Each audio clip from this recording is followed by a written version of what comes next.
Hi, welcome to Sugar Free. This is an all signs general energy weather update check thing. No particular theme here apart from everything that's going on and barreling down the final straight to the lunar eclipse on the 28th. So let's have a little look what we've got. We've got the major arcana of the ancient Italian tarot here. We've got a lovely piece of quartz here. Very nice. What if it rings? Of course it doesn't ring. It's just because I've got quartz singing bowls that ring really nicely. So major arcana, ancient Italian tarot. Minor arcana of the Rider-Waite, split into its suits, everything shuffled. So I'm going to use these to clarify the major arcana, of which I'm going to pull 3 here to get the sort of like the base energy for each section of the reading. And here I've got the major arcana of the Rider-Waite, which I may or may not use to kind of cap the reading off. So no further ado, let's get going. As I say, everything's shuffled, but you know, I'm kind of a little bit addicted to shuffling. What have we got here? Strength. Oh, well, that's about addictions, isn't it? And the Emperor. Don't know why I showed you this. Anyway, they are nice and colourful, these cards. And I know them very well. We've been working with them for a good decade now. So I'm going to give it one more. Stick with me, dear viewer, dear listener. Let's see what we've got.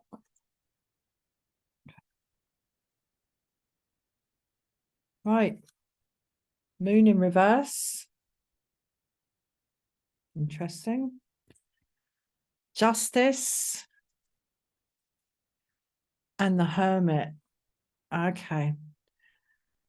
Oh, first thing I'm getting off this straight away from the Hermit here is we all know. We all know. Everybody knows down in their heart what's right and what's wrong. But there's a hell of a lot of stuff sloshing around. The moon in reverse. All the tides are sort of spilling because, you know, the world seems to be as like wobbling. This is wobbling kind of stuff. Yeah, sloshing around here in the moon in reverse. But justice is in the upright here. And this is a kind of undercurrent running through all of this. And to be fair, you know, and to be sort of logical about it, this kind of instability and discombobulation in the moon in reverse here. I mean, the moon is discombobulating enough when it's in the upright. I mean, look at that. We've got 2 sort of really rather ugly hairless dogs. We've got a random bloody lobster, which I think represents deep stuff from the past, because lobsters have a genetic anomaly and live an inordinately long time. And it's all like bubbles up. But in the reverse, you know, it's, I mean, at least here with the moon, we kind of know what to expect, don't we? You know, we can track its cycles and you know, I regularly consult the tide tables around here for swimming and stuff, and, you know, sea swimming. We can predict it. Yeah, it's a bit, how can I say? I mean, you know, the moon is associated with, you know, insanity, basically. That's where the word lunatic comes from. And, you know, we do have an awful lot of water in our system. So, you know, we get pulled around with that stuff as well, man. I'm just going to shut the curtains. Usual reason. It's already dark. All right. But yeah, I mean, things like this, as I say, discombobulation and things, just instability. and an inability to predict stuff here in the moon in reverse. Like all bets are off. Like tear up the tide times, tear up the lunar cycle. It's all just like no one knows what's coming next. And when it's like that, it's usually to do with this. It's to do with perceived wrong actions on someone's part and a wish to right those wrongs. Okay. And the Hermit, I mean, I said first off, you know, we all know in our heart, the Hermit is following that one little light there, one little flame there. And that flame really, I mean, all sources of power, all of them, apart from nuclear, I would say. But other than that, they all come from the sun. It all comes from the sun. You know, it was the sun that made those plants grow that then died and turned into coal and then turned into oil, you know, under the massive pressures of tectonic plates and that. And it's all the same source, and it's the same source that reflects off the face of that moon. The Vedic mantra, the Gayatri mantra, which is also chanted by Buddhists in Sri Lanka, apparently, about the sun. Om Bhurbhuva Swaha Tat Savitur Varenyam Bhargo Devasya Dhimahi Dhiyo Yona Prachodayat. That's the Gayatri mantra. And it's about the sun, basically. It's about the fact that everything, all life comes from the sun. And it's the only mantra I know that says we instead of I, and our instead of my. It's a very, very collective energy. It all comes from the sun. So essentially, the same light that's in that lamp is the same light that's lighting that moon. And that's what we're barreling towards. We're barreling towards that that eclipse. Right, let's start clarifying. Where am I going first? Well, I'll go here first. King of Pentacles in the reverse. Yeah, this is shaking like long established kind of financial power structures, material power structures, wealth, structures of wealth. Yeah, this it shaking. That's the best word I can come up with at the moment. Six of Pentacles. Wow. Sorry, Six of Wands. Victory. Well, let's see. Ace of Swords in the reverse. And the Queen of Cups again. The Queen of Cups. Oh my God. Well,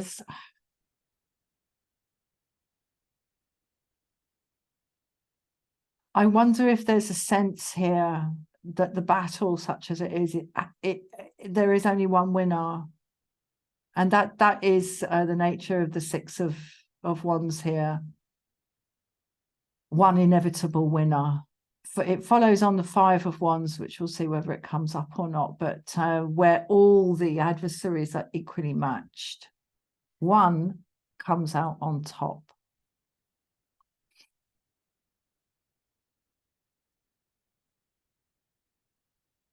There can only be one winner here.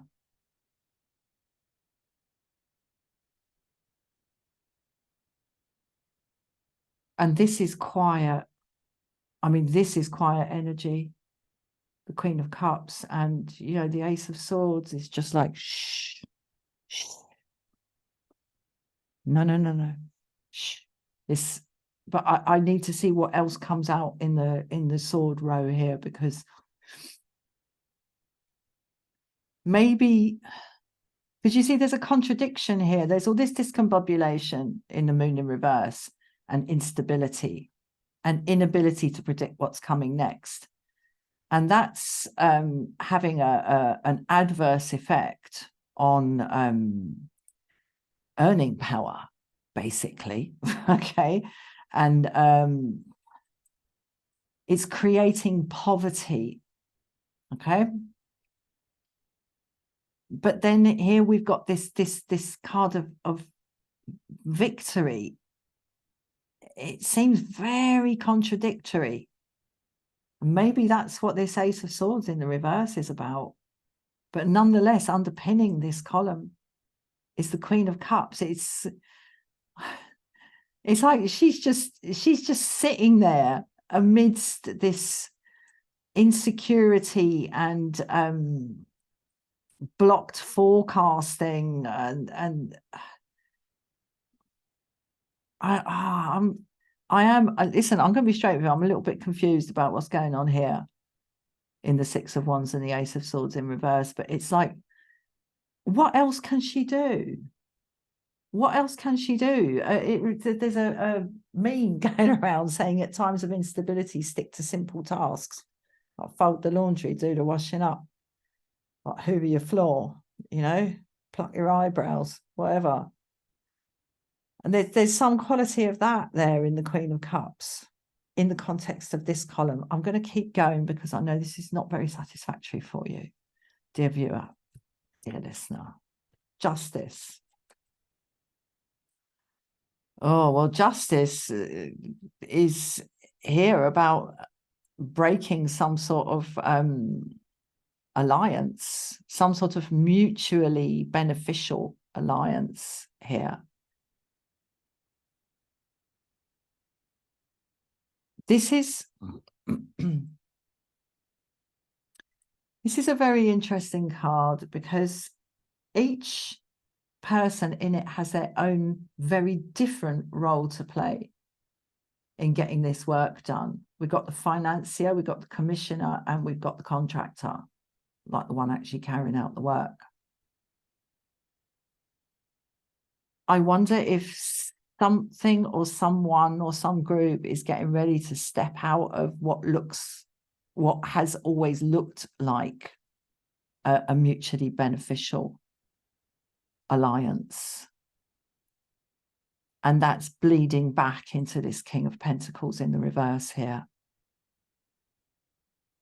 But I wonder if there's a sense whereby this justice can only be done if this arrangement here is broken up. Well, there it is. There's the Five of Wands. It's come up in the reverse. Stop all the fussing and fighting. Much more power uniting. Oof. Right, okay.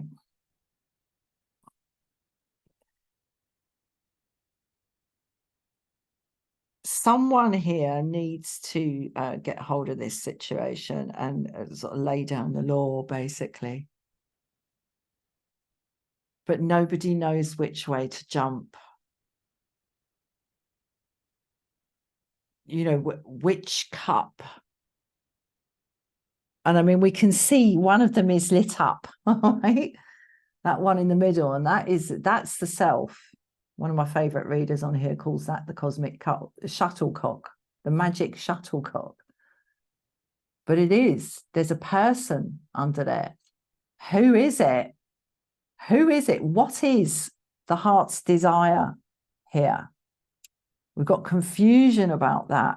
We know the heart's desire is implicated in this because we've got the Queen of Cups, but we've got confusion about what that actually represents.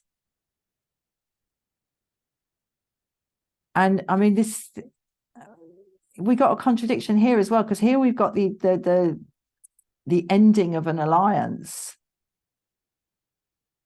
Well, perhaps it just leads to it. Here we've got the ending of a kind of unwinnable battle. That's what the Five of Wands represents. Like useless fighting, but it's in the reverse.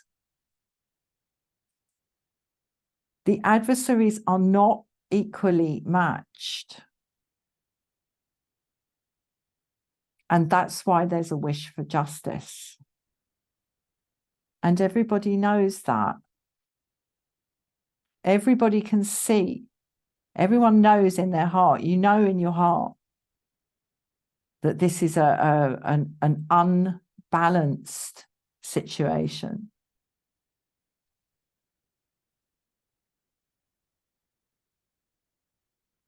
Yeah, this is silence. This is something that isn't being said. But there's it's like it's inevitably moving towards something being said. And when something is said, this alliance breaks up. And this endless round and round and round of the Five of Wands here comes into reverse. And a choice has to be made. You know, you've got to choose one of those cups. And then like be walking away from the rest of them. You've got to choose. And there's a flow here towards verbal and mental clarity with the King of Swords here in the upright, but it's stymied at the moment by the reversal of the Ace of Swords here.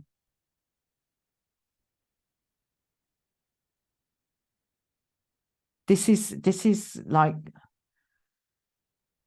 very rich energy, okay? But obviously I don't mean rich in the sense of money. It's very rich, it's very potent, and it's intense. It's intense energy. Let's see what comes up for the Hermit. Knight of Pentacles. Yeah, inevitable.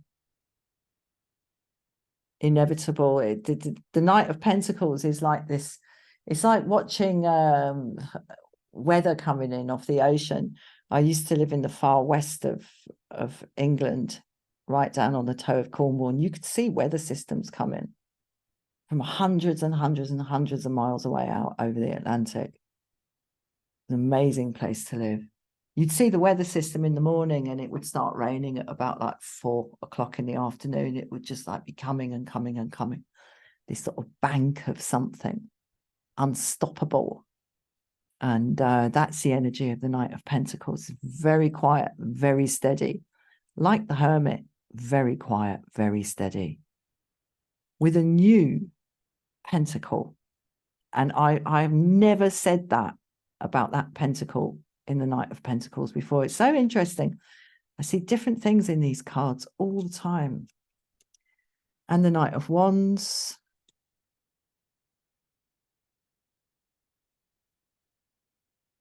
Brave. This is brave action.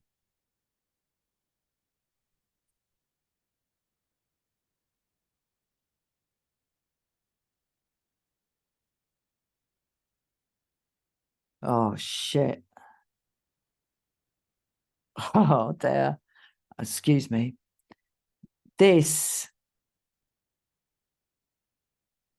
is the burning of that light in that lamp. All right? It's burning. Burning. It's burning the soul. This has been known for a long time, okay? All of this, especially this, has been known for a long time. This is just not tenable. It's just too clear and too kind of dazzling in its simplicity. And it presages this brave action. And that's all just those 2 words today about the Knight of Pentacles. Brave action. It was only ever going to go in this direction in the end. This was inevitable. And in a way, this grief here in the Nine of Swords is retrospective. I'm not seeing this figure here today crying about a possible future. An unpleasant idea of the future. This is about the past. All those swords have mounted up on that wall, and they finally see it, and it's just like, oh my God. It took a long time for those swords to get on that wall, as long as it takes the Knight of Pentacles to trudge across the wasteland on his horse with no name. This is regret and sort of self-revulsion here at having let this play out. My readings are so flipping cheerful, aren't they? Oh my God. Four of Cups. Well, I wonder whether this Seven of Cups here, I said you got to choose, but this confusion here, this like merry-go-round of options here. This smorgasbord of potential investment vehicles for your emotion, right? The Seven of Cups. It's just like, you know what? Four of Cups, this is just not the time. This is just not the time. It's not the time for emotion. There's something, or certainly for sort of, I don't know, lovey-dovey stuff. I mean, there's emotion here in the Nine of Swords, but it's not love, that's for sure. As I said, it's shame. And oh God, sorry, this is so miserable, isn't it? There's a kind of trauma, there's a traumatizing thing going on here. There's a trauma thing going on here in the Nine of Swords. And that, at least temporarily, leads to like a shutdown, is accompanied by and kind of powers an emotional like no. I wonder if it's denial. I don't know. And I come back to the Queen of Cups here, and I'm so pleased she's here. And like in the upright, this is the Queen of Cups, Justice, and the Hermit matched with the Knight of Pentacles. This is, well, this is the most stable energy on the table. And I was going to include the King of Swords in that, but I wonder whether this is more of a wish for somebody to come in and basically get control of this situation and lay down the law. Okay, where am I going to go now?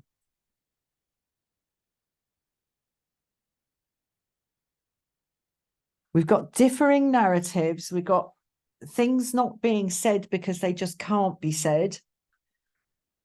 We've got instability.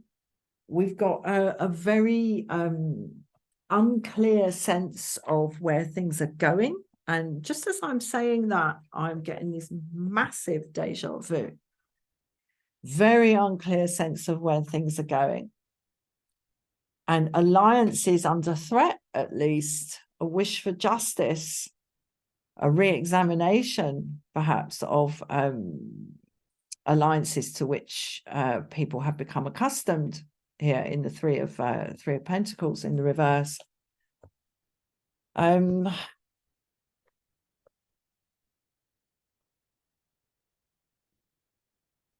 The Five of Wands there in the reverse, I'm getting a sense of the sort of futility, but I mean, that's a Five of Wands in itself. So the fact that it's in the reverse, I mean, maybe this is a wish as well.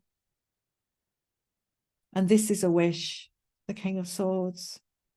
And this is a wish to know which cup to choose.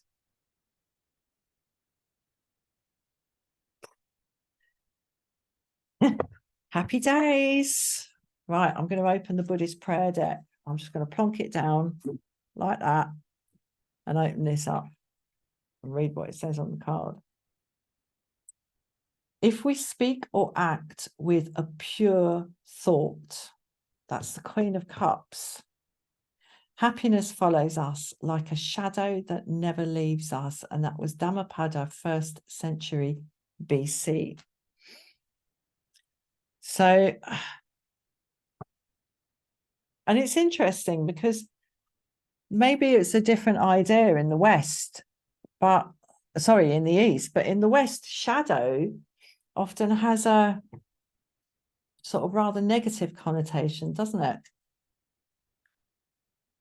If we speak or act with a pure thought, happiness follows us like a shadow that never leaves us. Now, shadows are only cast when there is light. You need 2 things for a shadow, well, 3 things. You need a light source, you need an object, and you need a surface for the shadow to express itself on. And the shadow, in a sense, is, and this is what we're going to have when we get the eclipse. You see, it's all about shadows, isn't it? A shadow is in a sense, light expressing itself via the medium of a solid object. And it's what happens to light. Light becomes dark in the presence of a solid object.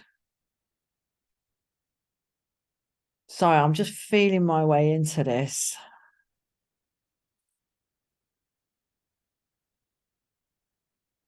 This is the solid object. The Knight of Pentacles here. As calm and as inevitable as justice. And the Hermit knows that. Hermit's cool. This Hermit energy does link with this 4 of Cups, because there's a kind of a choice to not invest emotionally. And I was talking earlier here in the 7 of Cups about which investment vehicle for your emotions are you going to choose. This is the pure thought that's spoken about here. And I do find it interesting that Dhammapada doesn't speak of a pure heart, but speaks of a pure thought. And a pure thought must be a thought predicated on the benefit of whatever speech or act is concerned here, the benefit for others. That must be the pure thought. So if I say this or I do this, others will benefit. I might lose my life, but others will benefit. The King of Swords here, the final word, the speech act that brings authority and finality to something and comes down on one side or the other.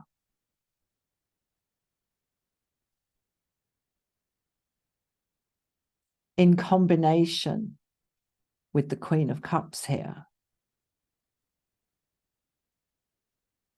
means that,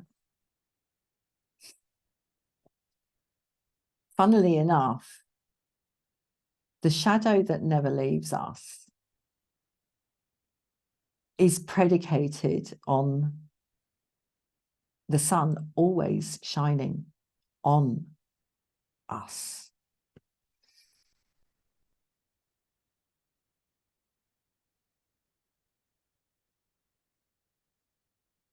Yeah, it's strong energy. It's intense energy. There's an invitation to be courageous here, brave, as I said here, brave action in the Knight of Wands here. But it's coming at some sort of price, some sort of painful stuff going on in the mind. And I mean, this to me is the Nine of Swords is a very internal process. It's much more about speech than it is about thought. Sorry, it's much more about thought than it is about speech. This is a solitary energy here. Right, let's get 3 to cap off from the major arcana of the Rider-Waite.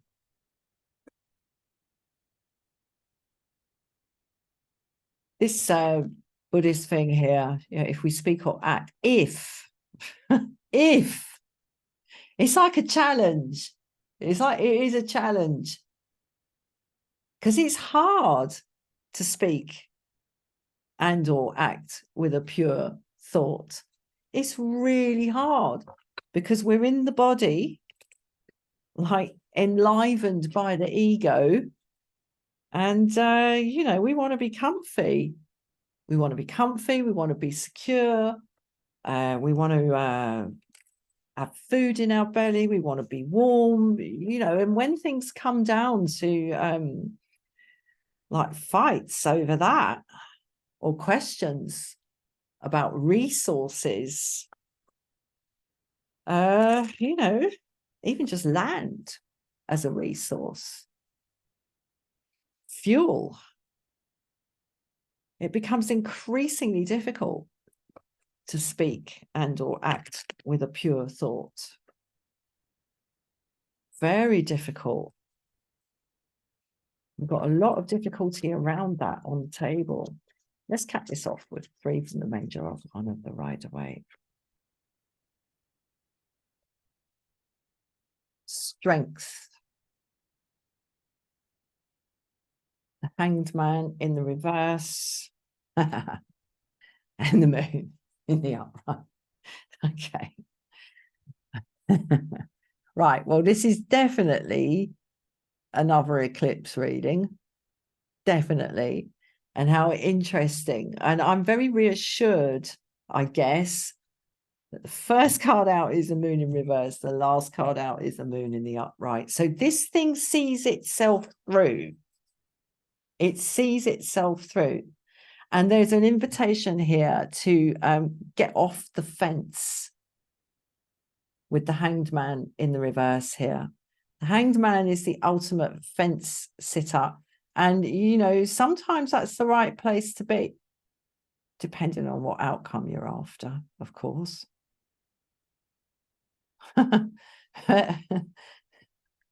She's not on the fence. And there's the purity of the pure thought and the pure action, or the pure thought that accompanies speech or action. This is unequivocal love. Unequivocal love. And all this fucking equivocation about it, especially in the 7 of Cups here, you know, we might as well be like turning our nose up at the cup of love. We might as well be here. But this sees itself through because we've got the Moon here and the Moon here. Right, strength. I mean, the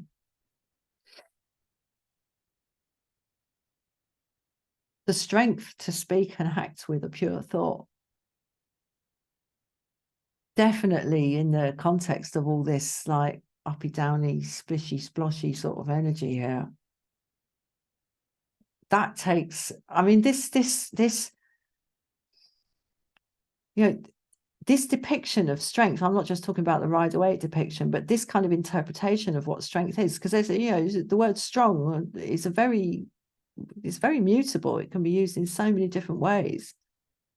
But this is about getting a grip on the kind of wilder drives that exist in us.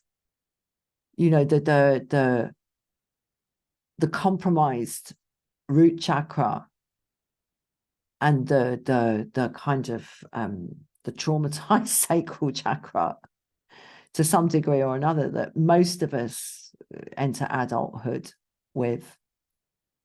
You know, if that stuff isn't examined, it sends bubbles of impulse up via the solar plexus into the heart, where it gets all like scrunched up and like twisted up, and then comes out with impure thoughts accompanying speech and action. And this, you know, strength here is an invitation in the context of this kind of pretty heartbreaking stuff going on here in this first column. Especially, you know, all of this weirdness and this back and forth, and then we just got the Queen of Cups just still sitting there quietly contemplating the objects of her love. You know, she knows where to invest. And the invitation here is to get a grip, basically. But I mean, you know, karmically, the stakes are very high here. Because, you know, when alliances get called into question in the Three of Pentacles in reverse, and when the King of Pentacles, when things start to get shaky, like down in the guts of your kind of your like spending power, or your pulling power, or whatever, in terms of finances, it becomes increasingly difficult to remember the purity of what is in that cup, and send that purity along with our acts of speech, of body, speech, and mind. Basically becomes increasingly hard. I'm going to pull one more card. I'm going to pull this as advice, and I'm going to pull one from the Wild Kuan Yin Oracle. Hold on a sec. Here it is. This is the Wild Kuan Yin Oracle by Alana Fairchild. Absolutely beautiful. The beautiful, beautiful Kuan Yin. So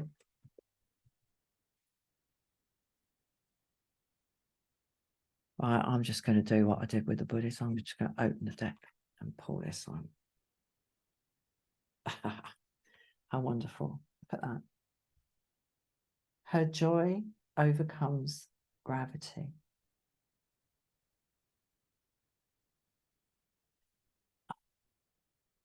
Her joy, not her faith, right? Not her work, not her acts of body, speech, and mind. Her joy. This is beyond karma, okay? Karma meaning action, acts of body, speech, and mind. She didn't say anything or do anything or think anything. This is like completely transcending all worldly concerns. I mean, joy can be found in anything, absolutely anything, if you have a mind to it.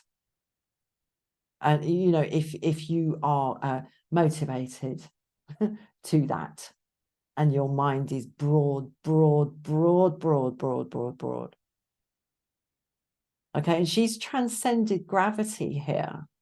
She's overcome gravity, and so has the yak, I may say. because she's moved beyond her ego. She's moved beyond her own concerns. And by moving beyond her own concerns, and this is, I'll come back to this, about the benefit to others. She's moved beyond her own concerns. And in moving beyond her own concerns, she has transcended her ego. And in transcending her ego, she has transcended her body. And she is no longer available to gravity, as Sadhguru terms it. No longer available to gravity. One cannot be pulled down when one is not primarily concerned for one's own benefit in competition with the well-being of others. When one is no longer concerned with that, you cannot be pulled down. Right? Listen, I think I better leave that there. So thank you so much for watching. I'll see you again soon. Bye-bye.